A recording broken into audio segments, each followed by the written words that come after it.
తెలంగాణ భవన్ ఎదుట హరీష్ ఫ్లెక్సీలను తొలగించడంపై మండిపడ్డారు MLA Madhavaram Krishnarao. Congress BJP పార్టీల ఫ్లెక్సీలను తొలగించని అధికారులు బీఆర్ఎస్ ఫ్లెక్సీలను మాత్రం ఎందుకు తీసేస్తున్నారు అని ఫైర్ అయ్యారు.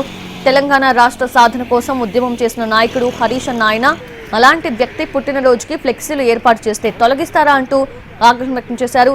Gandhi Bhavan BJP party office వద్ద ఎందుకు ఫ్లెక్సీలను తీసేయలేదని ప్రశ్నించారు.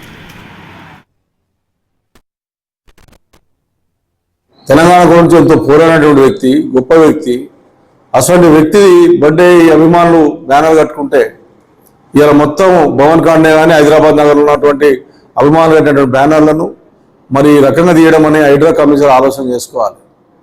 మీ చేతిలో అధికారం ఉందని చెప్పి అసెంబ్లీ దగ్గర ఎన్ని ఉంటే మీరు ఒకసారి చూసుకోండి. కాంగ్రెస్ పార్టీ కార్యాలయం దగ్గర ఎన్ని ఉంటే ఒకసారి చూసుకోండి. బీజేపీ కార్యాలయం దగ్గర ఎన్ని ఉంటే చూసుకోండి.